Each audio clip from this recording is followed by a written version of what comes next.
You mentioned, kind of the concepts of how you put some of these songs together. But what's your overall process when writing a song? When you go in the studio to write a song, what's your usual process?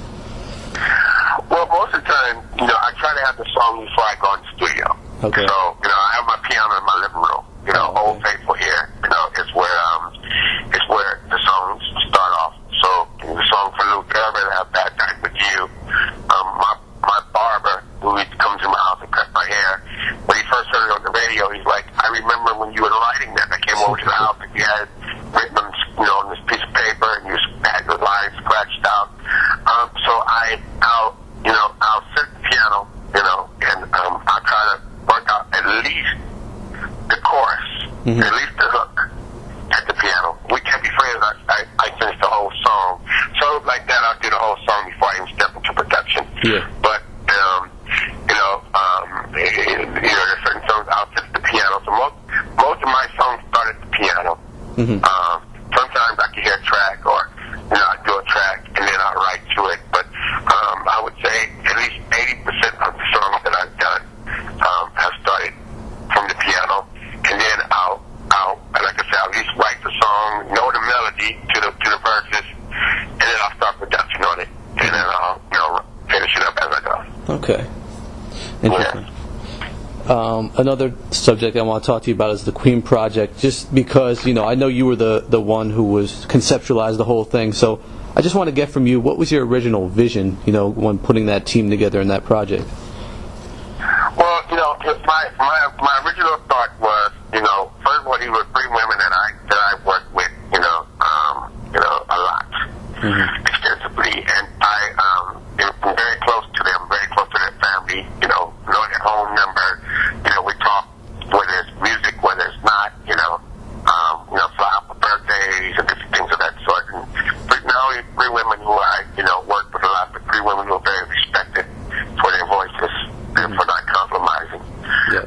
And so, for a while, I think I first started trying to get, the 3 of them to maybe do something together in 2005, 2006, but everybody was kind of busy doing their own thing. And then, when R&B started taking a plunge, and, hip-hop started taking over, or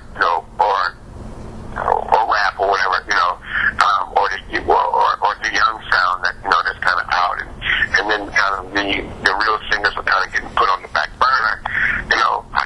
I called them all, and I said, I sent an email, and I said I would love for everyone to call in to this conference, number at a certain time. So everyone called in, and I said, I want to present something to you, something I tried to do a couple years ago, and I was like, with the music industry being the way it is, I feel like we need to make a huge comeback, and I feel like in order to do so, we need to come together. Not to say that individually you guys, can't pull it, you guys individually have proven that, time after time you sustain and you make the thing happen. Yeah. But, I feel like we can, us together to really, really, really make an impact.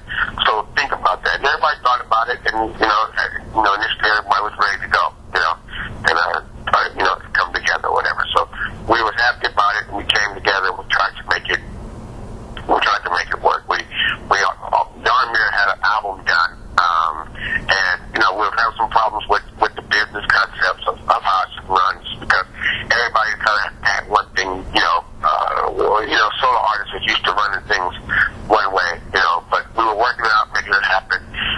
With the timeline, we had a certain window to do it in, because, Kelly had obligations with the label that she was, going with. Deborah had Broadway obligations.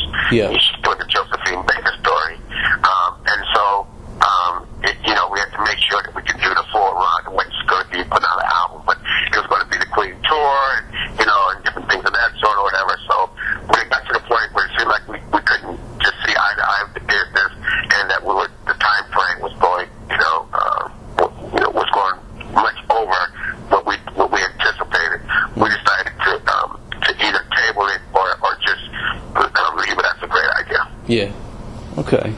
There's a song I want to ask you about specifically from that project. I'm not sure if it's from that project, but I've heard rumors that it might be, and that was a song called Mirror that is done by Kiki Wyatt, and it has Kelly Price on it. Was that originally intended for the Queen project? Well, that was another one that was originally written for, first of all, was written for Tony Braxton. Oh, okay. Yeah, it was originally written for Tony Braxton, and for some reason it didn't, she didn't take it. Mm-hmm. So when the Queen project was going, Montell Jordan and I wrote that song for Tony. But when the Queen project came about, we was like, of course, let's put this on, the ladies, and the ladies went, got on the song. It was never released. They performed it, kind of show in New York, but it was never released. And so when the project failed, I was holding, very much holding on to the song. I thought maybe to give it to En Vogue. I was getting ready to do some work with them. But I was very much holding on to the song, and then the Kiki Wyatt project came up. Mm-hmm. I was working with her, with remaking a song called Love Under New Management. Mm-hmm. And I sat down with her, and I listened to her story. And, I don't know if you know Kiki Wyatt's story, but, she Yep. dealt with domestic abuse for years, Yep.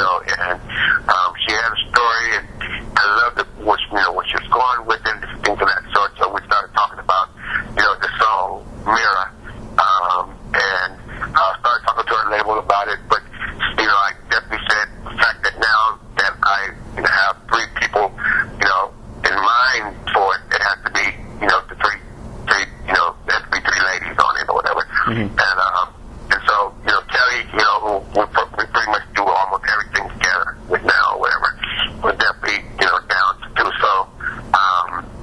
And I didn't want to reach out to Deborah or Tamia, because then I would have had two of the Queen project, on there. And so it's kind of like, which one?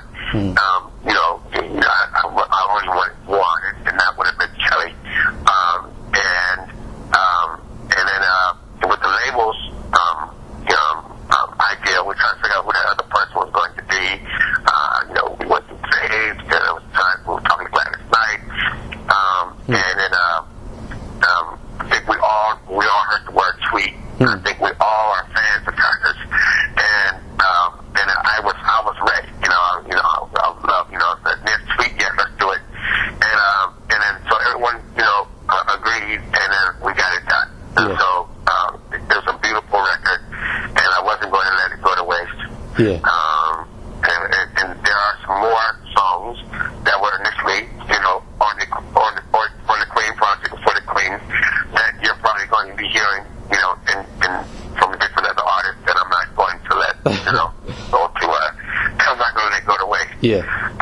Okay. So, probably won't be a trio or a duet, but, there's some songs that are dear to me, and I wrote, from my heart, from my soul, and I'm not going to let it fit the computer. So I got Kiki Wyatt, who's now a spokesperson for the domestic violence, some kind of organization of that sort. I thought it would be perfect, because pretty much the song is pretty much saying that, it's a reminder never to go back into a situation that was not healthy for you. Yeah. And I feel like, with her, she's getting ready to come out with a reality series. Actually, she's a part of a reality series that I believe Faith is in. Mm-hmm. Kiki, Tweet, I believe one of the FWV is in there. So, so I thought that would be a great thing for her as well too. Yeah. Okay. Cool. Just to wrap up here, tell me about what you're currently working on. What artists you're working with. Well, right now, first of all, I don't know if you know that I started pastoring. Okay.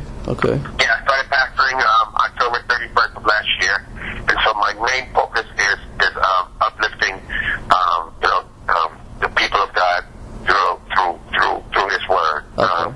And of course, with me being an R&B producer, mm-hmm.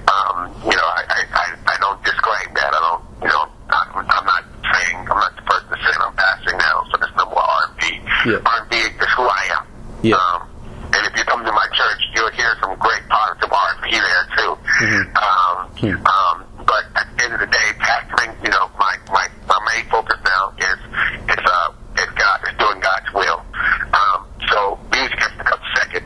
Okay. Nevertheless, the project that I'm working on right now, of course, you know that I did 3 songs on Kiki Wyatt's album. Yeah. That's coming out.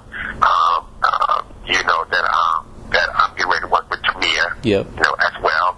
And then I'm coming out with a gospel compilation where all of my friends, you know, Deborah, Tamia, Kelly, Dave Hollister, Coco, you know, Montell Jordan, you know, a lot of people that I've worked with over the years are going to be on it as well too. And it's going to be a gospel project that has my fiddle of production, you know, songs that I've written and produced. Okay. And that's pretty much the main things that I'm working on right now, because I'm just getting that album out and at the same time, you know, working with artists that I love. Okay, great. Is there anything you'd like to add?